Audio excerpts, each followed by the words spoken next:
Hello student, welcome to online study.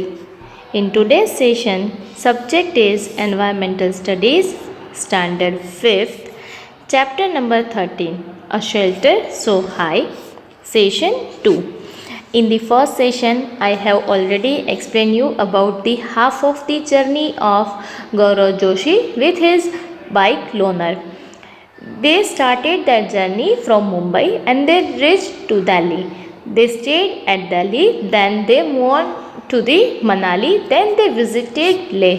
फिर लेह जो है वहाँ पे वो ताशी के घर पे गए. How was the house that I have already described. Then finally they reached at the place where Changpa tribe live. Now let's continue this chapter. The world famous Pashmina. This one is the Pashmina shawl. It is believed that a Pashmina shawl is as warm as 6 sweaters. अब आप 6 sweaters पहनो तब जितना आपको warmness मिलती है उतनी warm ये पश्मीना शॉल होती है. In winter, the temperature drops below 0 degree Celsius and almost -40 degree Celsius. Winter के अंदर ये चंगपा ट्राइब जहाँ पे रहते हैं उस प्लेस का टेम्परेचर ऑलमोस्ट 0 डिग्री से कम होता है, -40 डिग्री सेल्सियस तक जाता है. A coat of warm hair grows on the goat's body which protects it from extreme cold. अब जो एक गोट होती है ना उसके बॉडी के ऊपर ये हेयर जो है वो ग्रो करते हैं ताकि उनको ये एक्सट्रीम जो कोल्ड क्लाइमेट है वहाँ पे सर्वाइव करने में प्रॉब्लम ना हो. The goats shed some of their hair और फर इन समर. अब ये जो गोट के जो ये फर होता है, ये जो हेयर होते हैं उनको शेड ऑफ किया जाता है, उनको समर के अंदर निकाल दिया जाता है बिकॉज समर के अंदर उतनी ज़्यादा ठंडी नहीं होती है, so they can survive without it. The fine hair can not be woven on machines and so weavers of the Kashmir make this shawl by hand. अब ये इतने फाइन होते हैं ना, इसके हेयर इतने स्मूथ होते हैं कि ये मशीन में नहीं चलते हैं. सो जनरली कश्मीर के जो वीवर्स हैं वो इनसे शॉल बनाते हैं. After almost 250 hours of weaving one plain pashmina shawl is made. अब ये जब 250 आवर्स तक ये पूरा वीविंग की प्रोसेस करते हैं तब जाके एक पश्मीना शॉल बनती है. सो वी कैन इमेजिन ये भी प्लेन बनती है जस्ट. अगर उसमें एम्ब्रॉयडरी करना है या कुछ डिज़ाइन करनी है then it may take some more time. They call the tent rebo. अब इनके जो टेंट होते हैं ना उनको रेबो बोला जाता है. This one is rebo. Yak hair is woven to make strips which are stitched together. अब याक के जो हेयर होते हैं उनसे ना स्ट्रिप्स बनाई जाती है, फिर उनको स्टिच किया जाता है. These are strong and warm and protect them from the icy strong winds. अब ये जो स्ट्रिप्स होती है उनसे ये क्या करते हैं, ये काफ़ी स्ट्रॉन्ग होती है और ये इनको आइसी स्ट्रॉन्ग विंड जो ब्लो होते हैं उनसे काफ़ी ज़्यादा प्रोटेक्शन प्रोवाइड करती है. He saw that the strips were tightly tied with the 9 sticks. The ground is dug about 2 feet deep. Then tent is then put up around this on the higher part of the ground. अब ये tent कैसे बनाते हैं तो almost 9 sticks जो होती है ना वो ऐसे स्ट्रिप के साथ टाइड अप होती है और ये 2 फीट तक ऑलमोस्ट डीप जो है वो डग आउट करते हैं, एक खड्डा खोदते हैं.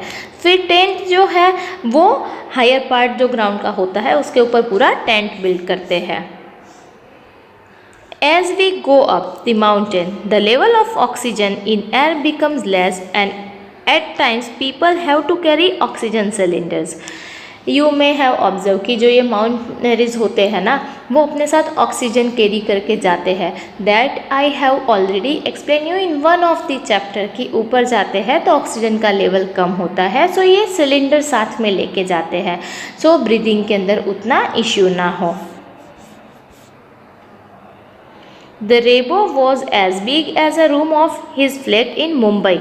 It was held up by 2 wooden poles in the middle.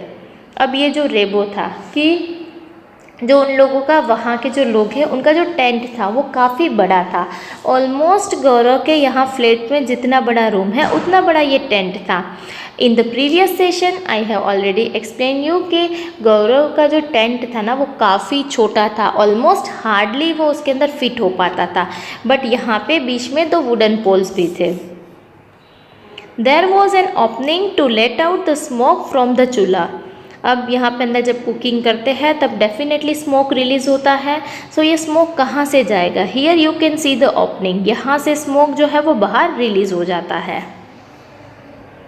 In winters the temperature drops many degrees below zero. The wind blow at 70 kilometres per hour. अब विंटर के अंदर टेम्परेचर जो है ना वो ज़ीरो से भी डाउन होता है, ऑलमोस्ट -40 डिग्री सेल्सियस तक ये डाउन जाता है। और जो विंड है वो 70 किलोमीटर्स पर आवर की स्पीड से ब्लो होता है। So we can say this one is extremely cold region. Near the rebo there was a place to keep sheep and goats. Changpas called this lekha. ये जिस टेंट में रहते हैं उनको रेबो बोला जाता है। रेबो के नियर बाय एक प्लेस रखते हैं जहाँ पे शीप एंड गोट्स हैं उनको रखा जाए और उनको वहाँ पे ही सब कुछ फैसिलिटीज़ प्रोवाइड की जाती है। And this place is known as Lekha. The walls of Lekha are made of stones. अब लेखा की जो वॉल्स होती है वो स्टोन से बनाई हुई होती है। Each family puts a special mark on their own animals. अब हर एक फैमिली के जो एनिमल्स है ना उनके ऊपर स्पेशल मार्क्स होते हैं, so they can identify them very easily. Towards the Srinagar this time he took a different route from Leh. He was going towards Srinagar via Kargil. अब इन्होंने ना रिटर्न में डिफरेंट रूट लिया था। जब गए तब मुंबई से Delhi, then Manali and finally Leh पहुँचे थे। अब रिटर्न जब हो रहे हैं तो लेह से श्रीनगर कारगिल होके ये निकले। He stayed in Srinagar for few days के लिए ये श्रीनगर में रुके। What he had observe, let's see. Some houses were on the mountains while some were on water. He took many pictures of this. अब वहाँ पे कुछ हाउसेस जो थे ना वो माउंटेन पे थे, कुछ वाटर के अंदर थे। उन्होंने पिक्चर्स भी लिए थे। Even we are going to discuss about them. He had a wonderful experience of living on the mountains in Leh and another of living on water in Srinagar. अब लेह में ये माउंटेन्स में रहे, श्रीनगर में ये वाटर के अंदर एक जो हाउस था उसके ऊपर रहे थे। सो ये दोनों में जो एक्सपीरियंस था वो काफ़ी डिफरेंट था, because if you even compare the climate of both the places then they were completely different. climate के according जो houses थे उनके structure भी काफ़ी different था। He saw how both the houses in these areas were made to suit the climate. As I explained you, climate के according जो houses है वो design किए गए होते हैं। Houses of Srinagar. First one is houseboat. Houseboats can be as long as 80 feet and around 8 to 9 feet wide. अब ये हाउस बोट्स जो है, here you can see house boats. ये हाउस बोट्स जो है ना वो 80 फीट तक लॉन्ग होती है और 8 to 9 फीट ये वाइडर होती है। ये जनरली घर कैसे होते हैं उसी टाइप की फैसिलिटीज़ इसमें होती है। एंड जो भी ट्रैवलर्स होते हैं, जो भी विजिटर्स होते हैं, वो यहाँ पे स्टे करना पसंद करते हैं। नेक्स्ट वन इज़ डोंगा। Donga is just like a house with different rooms. These boats can be seen in Dal Lake and Jhelum River.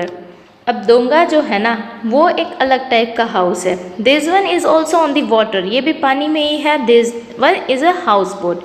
ये डोंगा जो है ना इसके अंदर डिफरेंट रूम्स होते हैं और ये दाल लेक एंड झेलुम रिवर जो है उसके अंदर इस टाइप के बोट्स होते हैं।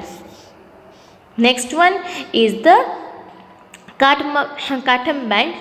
Beautiful carving on wood design is called Katham band, which has a pattern that look like jigsaw puzzle.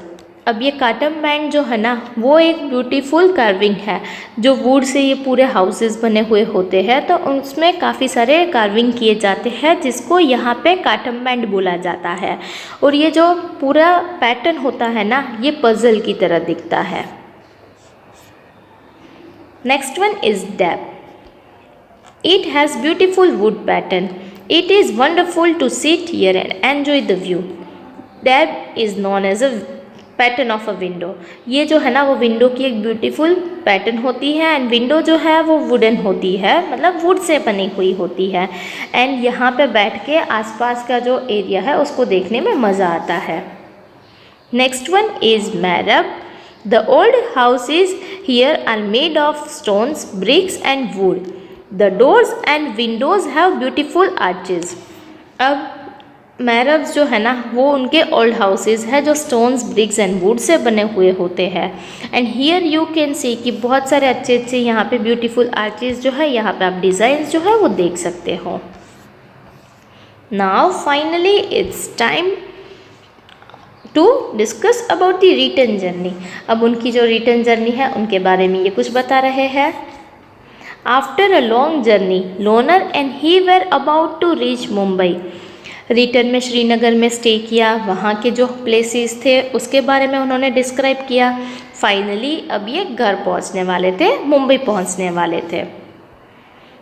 He was happy that he had learn and experience so many new things. He had also brought back some memories in his camera. अब इन्होंने ना काफ़ी ज़्यादा नई नई चीज़ें experience की थी, कुछ नई नई चीज़ें देखी. इवन इन्होंने अपने कैमरा के अंदर भी काफ़ी सारी मेमोरीज़ जो है वो स्टोर की थी, कैप्चर की थी. So he could enjoy it in future, कि जब भी याद आए ऐसे प्लेसेस की तो वो मेमोरी को रिकॉल कर सके. यहाँ पे हमने भी बहुत सारे प्लेसेस के बारे में भी हमने भी देखा, right. Finally it's time to come back to his place. This was not the and.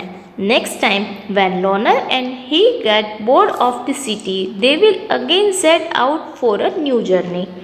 अब इन्होंने बताया कि ये एंड नहीं था. जब भी उनको लगेगा कि वापस ये बोरिंग लग रहा है तब लोनर को लेके ये वापस न्यू जर्नी पे जाएंगे. So this was all about his journey from Mumbai to Leh. अब मुंबई का जो एटमॉस्फेयर है वो काफ़ी ह्यूमिड होता है. यहाँ पे ह्यूमिडिटी जो है वो ज़्यादा होती है बिकॉज बीच जो है ना वो नियर बाय है. जबकि लेह जो है वो एक कोल्ड डेजर्ट है बिकॉज वहाँ पे रेनफॉल काफ़ी कम होता है, but rainfall is much more in Mumbai, right. तो दोनों की जो क्लाइमेटिक कंडीशन है वो कम्प्लीटली डिफरेंट है. दैट्स वाई उनके जो हाउस का स्ट्रक्चर है वो भी डिफरेंट होता है. Now let's have a look. This are the houses in the Mumbai, that apartment in Mumbai. Houses in Kashmir are like this. यहाँ पे जो रूफ़ है ना वो स्लोपी होता है. सो जैसे ही स्नोफॉल होगा तो यहाँ पे स्नो जो है वो स्टक नहीं होगा, वो नीचे गिर जाएगा. सो घर के अंदर उतनी ज़्यादा जो है वो कोल्ड नहीं रहेगा. हाउस इन मनाली वहाँ पे भी होता है स्नोफॉल, दैट्स वाई वहाँ पे भी जो रूफ़ होता है हाउस का वो स्लोपी होता है. Next one is house boat in Srinagar. Srinagar में इस टाइप के हाउस बोट्स होते हैं. Then रेबो in Ladakh. Then next one is the house of the Bakarwal people. These are the nomadic people. And house in Leh. Leh के अंदर almost 2 floors के houses होते हैं, जिसमें ग्राउंड फ्लोर जो है वहाँ पे एनिमल्स को रखा जाता है एंड फर्स्ट फ्लोर जो होता है वहाँ पे वो लोग स्टे करते हैं. So here we can say that according to the climatic condition house की जो डिज़ाइन है वो कम्प्लीटली डिफरेंट होती है. So I have explained you entire chapter. Thank you.